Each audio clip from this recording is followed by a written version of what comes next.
Vamos a hacer un repaso rápido antes de pasar a lo siguiente que quiero compartir el día de hoy.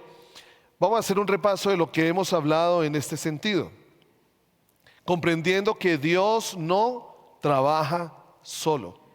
A veces hemos creído nosotros que Dios hace las cosas, ya determinó hacerlas, y nosotros como que esperamos a que esas cosas sucedan. Nosotros como que esperamos que lo que Dios ya determinó y que lo que Dios ya decidió hacer, pues lo haga.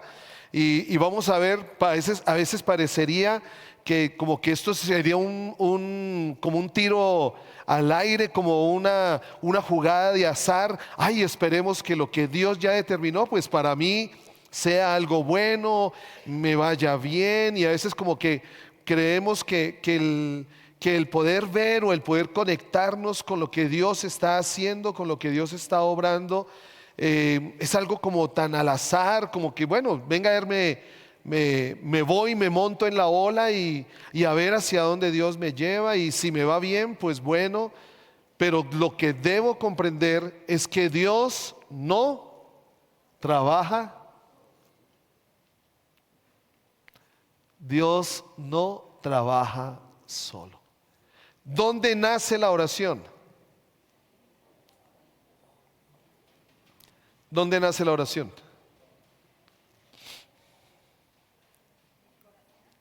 En el corazón de Dios. ¿Quién fue el que nos enseñó a orar? Dios. Si lo vemos de Dios Hijo nos enseñó a orar, nos dijo cómo buscar al Señor. Dios nos dio principios de qué buscar, el lugar, el entorno, la intimidad. Cristo mismo le enseñó a sus discípulos cómo hacerlo. Vuelvo y digo, siempre el hombre va a tener la tendencia, siempre vamos a tener la tendencia de que todo lo que está en la palabra, lo que Dios, los principios que Dios nos ha dado, siempre vamos a tener la tendencia de volverlo religioso.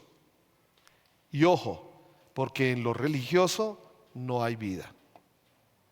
No hay vida. Entonces, comprender que Dios no trabaja solo.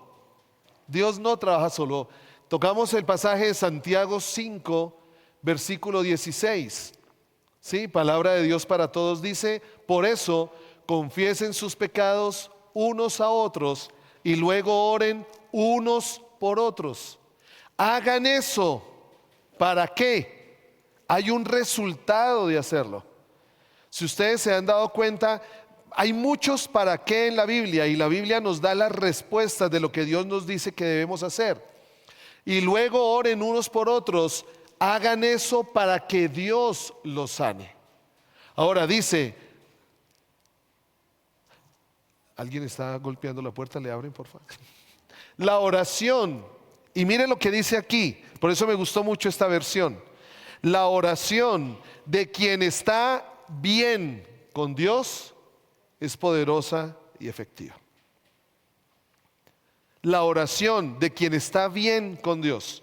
Dice Reina Valera, la oración del justo. Ahora, ¿qué es estar bien con Dios? Si pensamos, ¿qué tratará de decir esta frase? Estar bien con Dios. Meditemos un poquitico, mediten ustedes un momento allí, unos segundos, sobre qué es estar bien con Dios. Traigan a su mente, traigan a su corazón lo que la palabra puede estar diciendo de esto. ¿Qué es estar bien con Dios? Bueno, para mí es como cuando dos cosas se ponen, nos ponemos de acuerdo. Cuando dos cosas se ponen de acuerdo, es como cuando una ficha de rompecabezas se encaja en la otra. Todo tiene su lugar, todo tiene una razón de ser, hay una guía, hay una visión, hay un propósito mayor. Carolina, que es fan de los rompecabezas, los que conocen nuestra casa, nuestros cuadros, o bueno, la mayoría de nuestros cuadros son rompecabezas. Y si nosotros miramos para poder hacer un rompecabezas, yo siempre veo a Carolina que pone la tapa de la caja al frente. Si no tuviera una idea de la imagen, si no tuviera una idea de la fotografía, si no tuviera una idea de aquello mayor de aquello mayor, pues no podría poner o empezar a poner cada ficha en su lugar.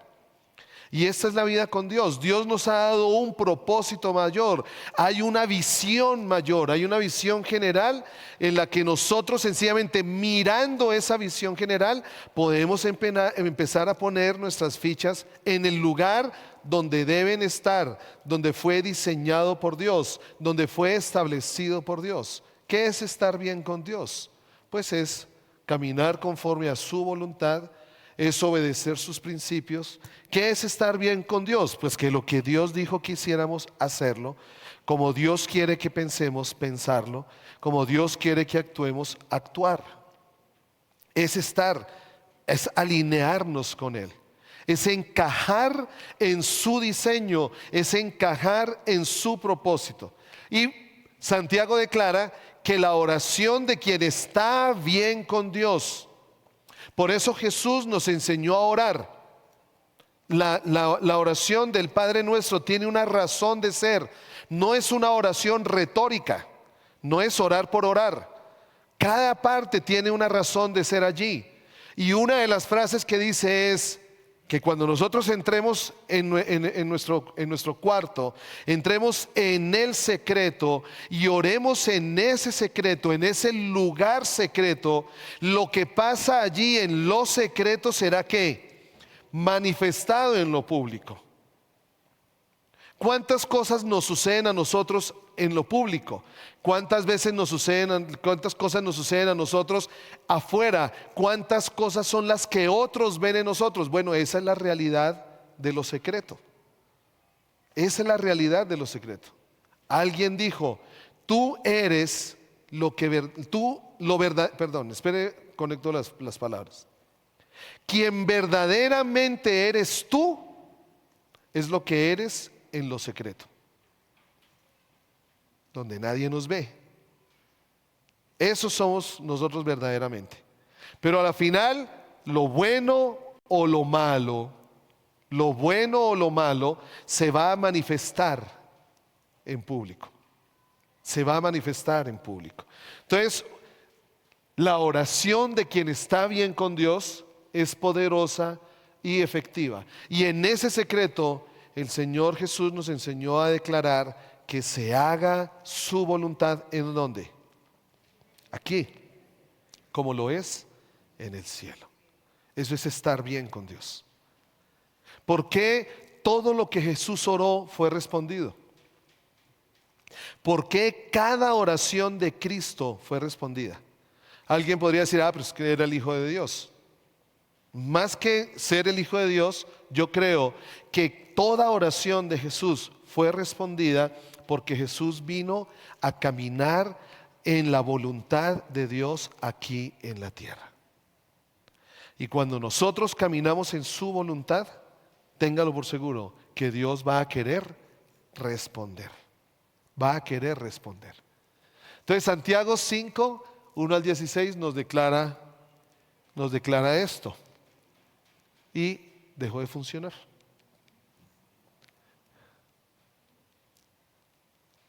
¿Cómo podemos estar seguros de que cualquier clase de oración que usamos es efectiva? La palabra nos da, esto lo miramos hace unos domingos, la palabra nos da dos principios que son declaraciones de Cristo que están en el Evangelio de Juan. El primer principio, ¿cuál es? Todo lo que pidieres al Padre en mi nombre, lo haré. Ahora, no es una cábala, no es una monedita de la suerte, no es nada que tenga que ver, yo digo en el nombre de Jesús y será hecho, como el abacadabra, no así, el mago hizo y salió el truco, no. Obviamente, el quien tiene autoridad es el nombre de Cristo, nosotros no tenemos autoridad. Quien tiene la autoridad es el nombre de Cristo. Pero Cristo también dijo que en su nombre ¿qué hiciéramos? Que en su nombre ¿cómo oráramos? Que en su nombre fuéramos a los enfermos y ellos sanarían. Que en su nombre echáramos fuera demonios. Que es realmente, ¿qué es esto? Caminar comprendiendo en manifestar el reino de los cielos aquí en la tierra. Es el nombre de Cristo el que tiene autoridad. Recordamos que ahí dábamos el ejemplo en algunos países no hay semáforos, sino es un policía de tránsito que está en medio allá de las autopistas o de las calles, de las avenidas, y él con un pito para. Pues si uno mira esa mole de carros y esa mole de camiones que pueden pasar por ahí, ¿qué autoridad tiene ese hombre? Un camión pasa por encima y hasta ahí llegó el agente de tránsito. ¿La autoridad la tiene el sonido que le da el pito? No. ¿De dónde viene la autoridad del agente de tránsito? Pues de una autoridad mayor, de la autoridad de la ciudad, que fue quien le delegó esa autoridad. Y por eso una tractomula de tantas toneladas frena cuando él sencillamente hace así. Esa es la autoridad que el Señor nos ha dado a nosotros. No es una autoridad propia, es una autoridad que viene de Cristo, que Él lo declaró en Mateo 26. Y lo segundo, ¿qué lo dice Juan 15:7? ¿Qué dice?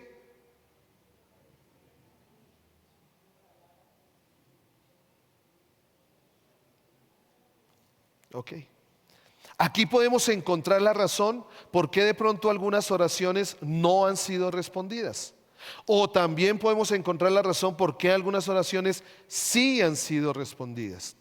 Porque dice Jesús, que si permanecemos en Él y sus palabras permanecen en nosotros, o sea, conocemos lo que Él piensa, conocemos su voluntad, conocemos sus pensamientos, conocemos su palabra.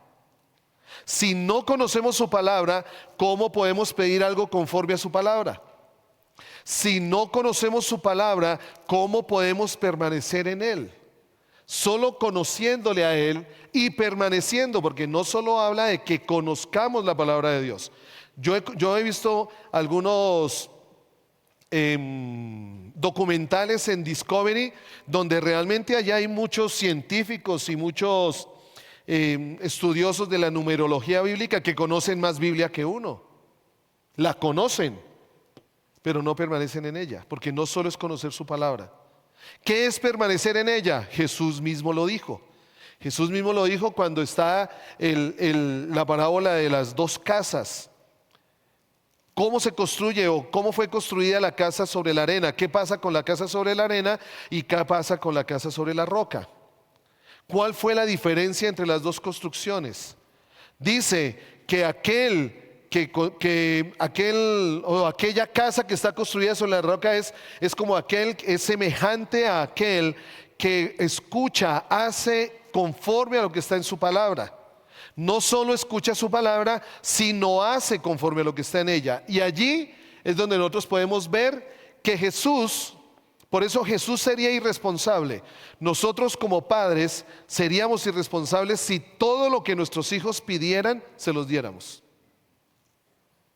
Seríamos irresponsables cuando de pronto sabemos que hay algo que les va a dañar su vida, algo que les va a dañar su corazón, pero como ellos lo dijeron y como son nuestros hijos se lo damos, ahí nosotros seríamos irresponsables.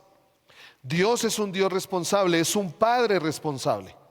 Porque Él sabe lo que a nosotros nos hace daño, Él sabe lo que a nosotros nos alejaría. Por eso, ¿cómo se asegura Él que lo que nosotros pidamos está bien y poder cumplir esta parte de la palabra?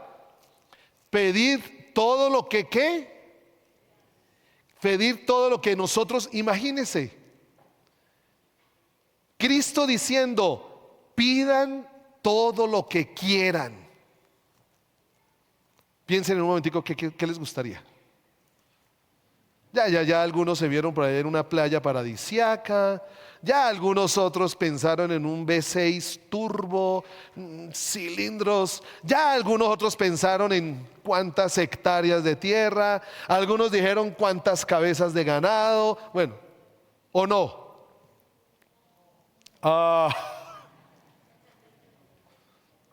Con esa cara de santos.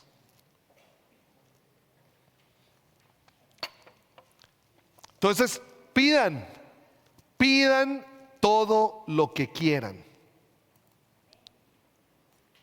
dice la palabra. Imagínense Cristo diciéndonos, pidan todo lo que quieran. Y no solo pidan, porque pues cualquiera puede pedir. Pues pidan. Pero Él dice que os será hecho. Entonces, vale la pena que cada vez que nosotros pidamos algo, primero nos preguntemos, ¿es tu voluntad? ¿Es conforme a tu palabra? Porque ahí es donde nosotros nos frustramos. Muchas cosas pedimos. Vimos en esta mañana al comienzo de la reunión, Pablo le pidió al Señor que ese aguijón en la carne se lo quitara. Pero no era voluntad de Dios. Y uno decía, pero ¿cómo?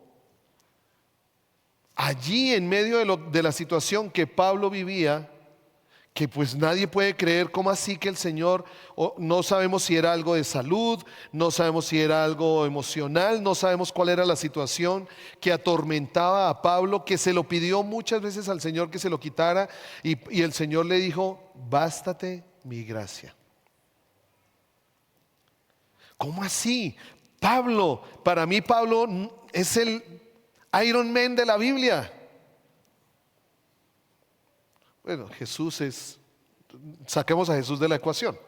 Pero Pablo es lo que vivió Pablo, cómo determinó su vida, cómo caminó su vida, cómo la vivió después de ser lo que fue. ¿Cómo así que el Señor no le cumple el anhelo de su corazón? Porque Dios quería llevarlo a un nivel mayor de entendimiento de su gracia. Entonces podemos comprender por qué muchas cosas el Señor no nos las da o el Señor no nos las quita, para que podamos comprender un mayor nivel de quién es Él y lo que Él tiene para nosotros. Entonces aquí Jesús dice, pidan todo lo que quieran y os será hecho. Sí, la condición, sí, y mis palabras permanecen. Entonces ya saben, si esas vacas, ese V6 turbo, esa playa paradisiaca, esas vacaciones soñadas no llegaron, porque de pronto no son la voluntad del Señor. Porque de pronto ustedes se van a una playa y se van a ganar es un cáncer en la piel, por eso el Señor no los dejó ir a la playa. No les dio el turbo V6 porque no sabían manejar un Renault 4 y de pronto terminan estrellados, como un muchacho que perdió su vida cuando le prestaron un carro. Aquí en Paipa fue el accidente. El jefe le prestó un carro, era un Mustang, y el chino no supo manejarlo. Esos carros necesitan saberse manejar y terminó estrellándose y murió alguien en ese accidente. Entonces el Señor ve mucho más allá. Como decía Andrés López, pues si no te dieron el trabajo de esos 20 millones de pesos que mereces, no es porque no los necesitas. Señor, pero con un solo millón, de pronto nosotros podemos aprender a depender más del Señor con un sueldo de 1 millón que no con un sueldo de 20 millones. Porque a veces podemos tener el sueldo de 20 millones y creemos que todo lo tenemos y ya no necesitamos del Señor. Pero acuérdense que Jesús dijo que bienaventurados o doblemente bendecidos los pobres en espíritu. O sea, la escasez nos lleva a depender. ¿Qué dice Salmo 1, del versículo 13 en adelante? Léanlo, medítenlo, y aquí está cumpliéndose lo que dice allí. Sino que en la ley de Jehová está su delicia, y en su ley medita de día y de noche. Será como árbol plantado junto a corrientes de agua, que da su fruto a su tiempo, y todo lo que hace prosperará. ¿Dónde está la llave del éxito? ¿Dónde está la llave de la prosperidad? Sino que en la ley de Jehová está su delicia. Yo me deleito con personas y hay personas que me gusta cómo se deleitan cuando hablan de la palabra. Cada cosa que dicen, cada cosa que hablan, siempre está la palabra del Señor en su boca. Y digo, son personas que han aprendido o están aprendiendo a deleitarse Y cuando tenemos la palabra del Señor, cuando la conocemos, pues allí nuestra manera, como va cambiando nuestra manera de pensar, pues así va cambiando nuestra manera de vivir. Y por eso todo lo que hacemos será prosperado. Dos declaraciones de Jesús. ¿Cómo sabemos que cualquier oración puede ser efectiva? En el nombre de Él y permaneciendo en Él, y que sus palabras permanezcan en nosotros. Hablamos también de la soberanía de Dios. Dice allí, nadie puede cambiar a Dios. Dios es inmutable. Nadie lo puede cambiar. Dios es Dios. Pero nuestras oraciones pueden influir directamente lo que Dios hace o deja de hacer. Que entonces Dios lo podemos convertir como un títere, o sea que Dios lo podemos mover. No, acordémonos lo anterior. O sea, esto es un engranaje que se une a otro engranaje. Recordemos que permanecemos en su palabra, que permanecemos en Él, que estamos dispuestos a hacer su voluntad, que no es en nuestra autoridad, sino en la autoridad del Señor. Por eso es que no es que cambiemos a Dios, pero su parecer, nuestras oraciones de aquel que está bien con Dios, sí pueden influir directamente en lo que Dios hace o deja de hacer. Hay muchos ejemplos en la palabra. Ahorita vamos a ver alguno de ellos. ¿Qué dice Jeremías 33? Si Dios no fuera a cambiar, y si la oración que hacemos no cambiara en algún momento el parecer del Señor, ¿para qué el Señor le hubiera dicho esto a Jeremías? Entonces, ¿para qué clamamos? Entonces, ¿para qué oramos? Seríamos títeres. Iríamos como allí por el mundo, pues sabiendo, como les decía al comienzo, esperando a ver Dios qué hace. Pero el Señor le dijo a Jeremías, clama a mí, y yo te responderé. Entonces aquí podemos deducir algo. ¿Queremos que Dios nos responda? ¿Sí? ¿Qué debemos hacer? ¿Y qué es clamar? Piensen un momento en eso. Piensen un momento en esa palabra. ¿Qué es clamar?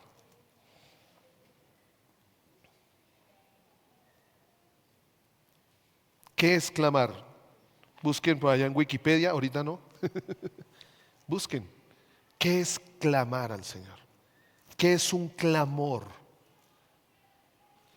Y esto le enseñó a Jeremías: clama a mí y yo te responderé y te enseñaré cosas grandes y ocultas que tú no conoces. Que tú no conoces. También declaramos, y aquí es donde retomo, aquí es donde quiero retomar, la oración cambia la historia.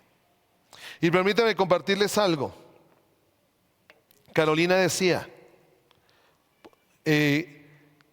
¿tenemos alguna petición de oración? ¿Cuántas veces que clamamos al Señor, Él cambió nuestra historia? ¿Cuántas veces? La primera, estamos aquí porque Él cambió nuestra historia. Pero hay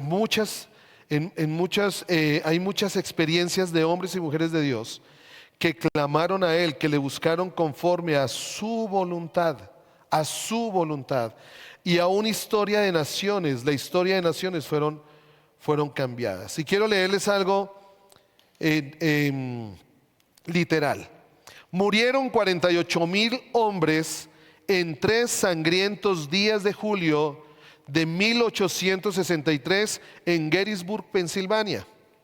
Fue una de las batallas más cruciales de la guerra civil. En ese suelo se derramó mucha amargura y odio. 2 meses antes, en una proclamación del 30 de abril de 1863, para un día nacional de ayuno y oración, el presidente Abraham Lincoln escribió: es el deber de las naciones, así como de los hombres, reconocer su dependencia del poder supremo de Dios y reconocer la sublime verdad anunciada en las Sagradas Escrituras y probada por toda la historia, de que solo son bendecidas aquellas naciones cuyo Dios es el Señor. Traigámoslo para nuestros días. Solo las naciones son bendecidas cuyo Dios, solo son bendecidas aquellas naciones cuyo Dios es el Señor. ¿De dónde tomó esas palabras Abraham Lincoln? De lo que dijo David. David lo dijo, no sé si es en el Salmo 127. David dijo: bienaventurada la nación cuyo Dios es Jehová. ¿Se imaginan a un presidente o un miembro del Congreso hablando hoy así? Hemos sido receptores de las más selectas bendiciones del cielo, continuó diciendo Lincoln. Hemos sido preservados estos muchos años en paz y prosperidad. Hemos crecido en número, riqueza y poder como ninguna otra nación ha crecido jamás, pero nos hemos olvidado de Dios. Hemos olvidado la mano bondadosa que nos preservó en paz y nos multiplicó y enriqueció y fortaleció, escribió. Hemos imaginado vanamente en el engaño de nuestros corazones que todas estas bendiciones fueron producidas por alguna sabiduría o virtud superior nuestra. ¿De dónde hemos sacado toda la riqueza y las bendiciones de este país? Abraham Lincoln comenzó a darse cuenta profundamente de que venían de Dios y trataba de transmitirlo y hacer que la gente pensara en Dios.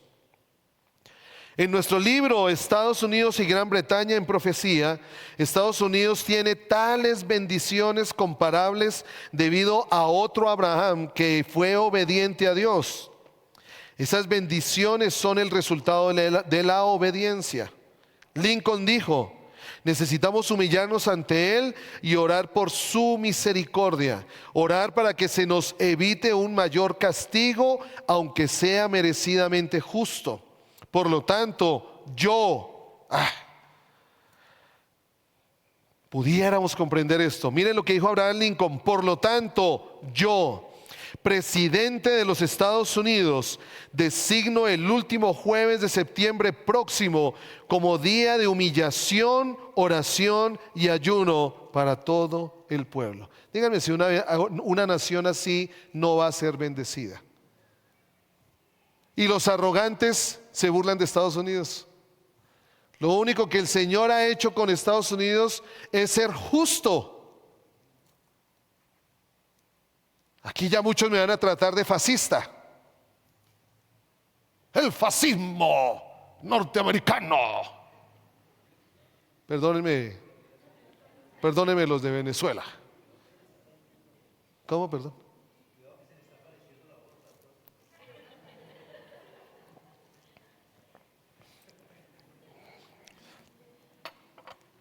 Y critican, desconocen, aunque se hayan olvidado, desconocen que Estados Unidos fue levantado sobre la palabra de Dios. ¿Qué dijo Abraham Lincoln? En cierto sentido, este hombre, este presidente, puso a la nación de rodillas. Antes de la batalla de Gettysburg, después de que el norte hubiera perdido las principales batallas voy a tratar de pronunciarlo, Chancellorsville y Fredericksburg, Lincoln entró en su habitación, cerró la puerta con llave, se puso de rodillas y oró a Dios por la victoria en Gettysburg. Según Wayne Whipple, uno de sus biógrafos, Lincoln oró para que Dios le diera la victoria e hizo un voto a Dios: si nos das la victoria, estaré a tu lado y tomaré partido por ti cada vez que tenga la oportunidad. Y eso fue lo que él hizo. Es interesante que la marea de la guerra cambió en Gettysburg. ¿Por qué? ¿Fue la oración de Lincoln a Dios? Muchos dicen que Lincoln fue el mejor presidente que ha tenido Estados Unidos. Los acontecimientos de hoy muestran, y muchas escrituras bíblicas están de acuerdo, que la nación se dirige a otra guerra civil. Estados Unidos en este momento también está en guerra. Una semana y media después de la batalla de Gettysburg, el presidente Lincoln hizo otra proclamación. En esta proclamación de acción de gracias dijo: ha complacido a Dios poderoso. Ya me van a entender por qué metí la che. Esperen, esperen. No se burlen. Ustedes están listos para burlarse. Vengan, vengan. Cambiemos. He complacido. Bueno, serios otra vez. En esta proclamación de acción de gracias dijo: ha complacido a Dios Todopoderoso escuchar las súplicas y oraciones de un pueblo afligido y conceder al ejército y a la Armada de Estados Unidos victorias en tierra y en el mar, tan notables y tan efectivas, y proporcionar motivos razonables para aumentar la confianza en que se mantendrá la unión de estos estados, se preservará su constitución y se restaurará permanentemente su paz y prosperidad. Escribió: es adecuado y correcto reconocer y confesar la presencia del Padre Todopoderoso y el poder de su mano por igual en estos triunfos y en estas penas. Ahora, por lo tanto, sépase que yo establezco el jueves 6 como un día de acción de gracias, alabanza y oración a nivel nacional. E invito al pueblo de Estados Unidos a reunirse en esa ocasión en sus lugares habituales de culto y en las formas aprobadas por sus propias conciencias, libertad de culto, aprobadas por sus propias conciencias, rendir el homenaje a la majestad divina por las cosas maravillosas que ha hecho en favor de la nación. Somos la nación más rica del mundo. ¿No deberíamos reservar un día para agradecer y alabar a Dios por todo lo que ha hecho por nosotros? Recordamos a todos aquellos hombres que murieron para que nosotros pudiéramos vivir, para que pudiéramos tener libertad y alegría y disfrutar de una nación bajo Dios.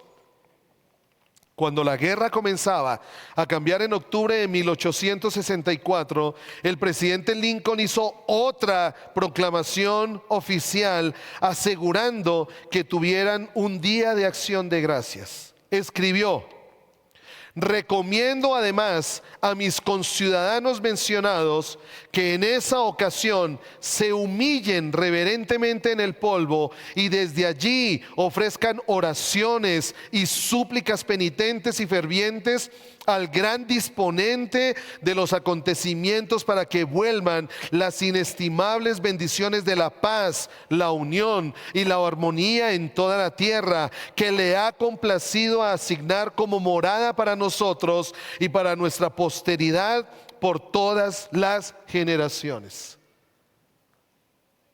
Wow. Díganme si la oración no cambia la historia.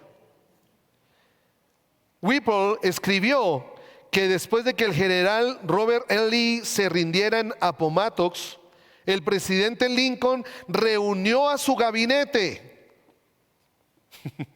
y se arrodilló para dar gracias a Dios porque la guerra había terminado. Me pregunto si eso se ha hecho alguna vez desde entonces nuevamente en nuestras naciones. La oración cambia la historia. Y más la oración de alguien dispuesto a humillarse delante del Señor. ¿Por qué cambió la historia de una nación? ¿Por qué ha sido una nación, a pesar de sus errores, bendecida? Porque con entendimiento o sin entendimiento, creo que es en noviembre. ¿Cuándo? 23 de noviembre. Ellos celebran el Día de Acción de Gracias. Desde que un hombre que se humilló delante del Señor lo declaró delante de toda la nación. Puede que la mayoría de la nación, puede que algunos Estados Unidos está viviendo una época muy difícil. Muy difícil.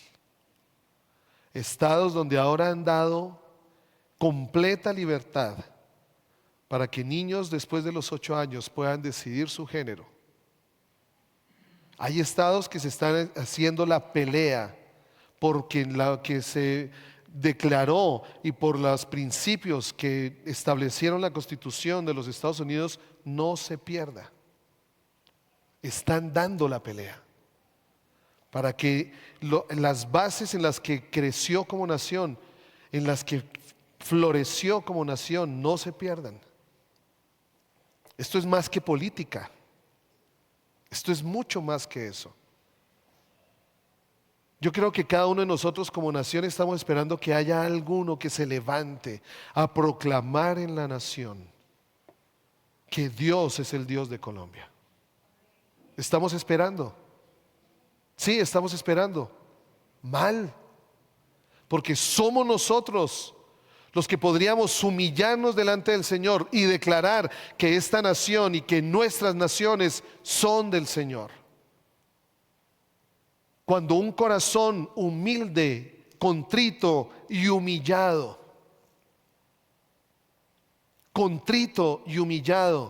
busca al Señor, cuando un corazón contrito y humillado reconoce su condición delante del Señor, cuando un corazón contrito y humillado reconoce al Señor, la historia cambia. Nos hemos resignado, pero quiero dejar sencillamente este título, porque de hoy en 8 lo vamos a desarrollar. Pero la oración, se ha demostrado que los pueblos que han levantado una oración al Señor por su tierra, una oración al Señor por su ciudad, por sus vidas, por sus familias, ¿cómo nacieron los avivamientos en el mundo? ¿Cómo se han dado los avivamientos en el mundo? Los avivamientos siempre comenzaron con corazones quebrantados delante del Señor. Los avivamientos siempre vinieron con corazones dispuestos a buscar a Dios, no a buscar sus propios intereses. Yo una vez estaba dictando el curso de la oración eficaz y les pedí a los estudiantes, de aquí en 2 semanas, grábense sus oraciones. Y los animo a que lo hagamos. Grábense sus oraciones. Cada vez que ustedes oren, grábenla. No para que la publiquen en Facebook, no para que esté en Instagram, ahora podcast, las oraciones del pastor Henry. No, grábenlas. Y después escúchenlas. Escúchense. O escuchémonos. A ver si nuestras oraciones son conforme a la palabra del Señor. O qué es lo que más pedimos. ¿Qué es lo que más deseamos? Porque lo que más pedimos es lo que más hay en nuestro corazón. Es lo que más desea nuestro corazón. ¿Qué es lo que más oramos? Y darnos cuenta si realmente en algo estamos fallando.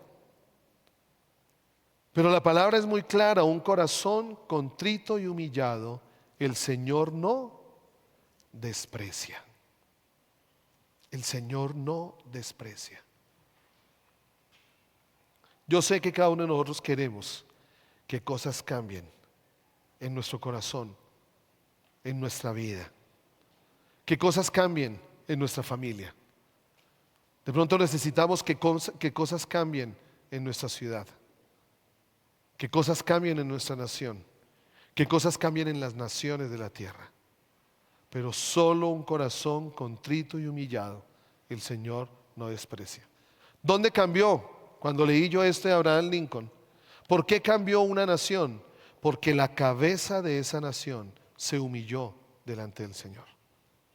¿Dónde va a cambiar tu familia? Donde la cabeza de esa casa se humille delante del Señor. ¿Dónde va a cambiar tu vida? ¿Cuándo va a cambiar tu vida? Cuando la cabeza de tu vida, que eres tú, cuando tu corazón, que es donde nace todo, se humille delante del Señor.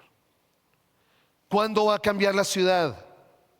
Cuando los habitantes de esa ciudad nos humillemos delante del Señor. La oración es efectiva La oración es eficaz. Solo necesita un corazón contrito y humillado.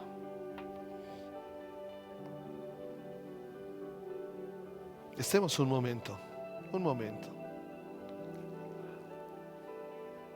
Dios ha sido bueno. Dios es bueno. Él ha sido bueno. Cuando no debería ser, fue. Cuando no debería pasar, sucedió. Cuando podríamos estar en otra condición, su bondad se manifestó sobre nosotros. Mira tu vida. Mira tu casa. Puede que no todo sea perfecto, pero Dios es bueno.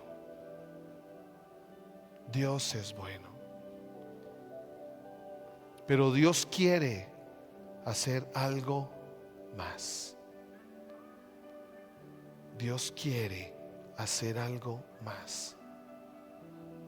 Algo más en tu corazón. Algo más en nuestra vida. Romper la religiosidad. Que vayamos más profundo. Que comprobemos su gran amor. Que comprobemos cuán grande es Él.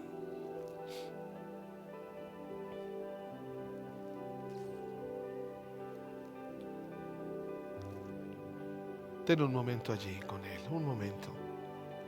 No es mi oración, es tu corazón.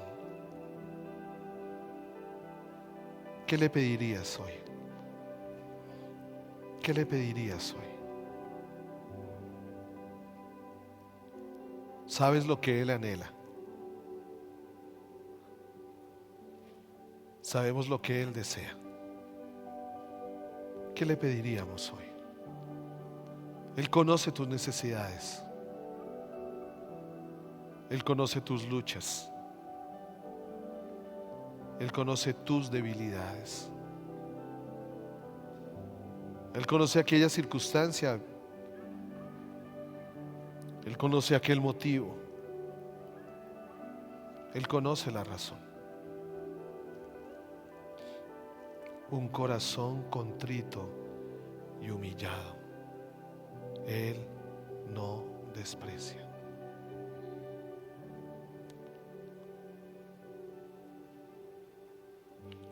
Date un minuto allí con Él. Date un minuto allí con Él.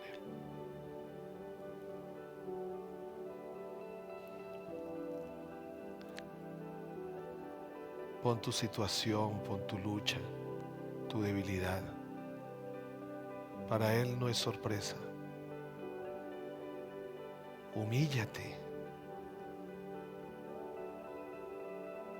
En tu debilidad, Él es fuerte. Él quiere que conozcas la dimensión de su gracia.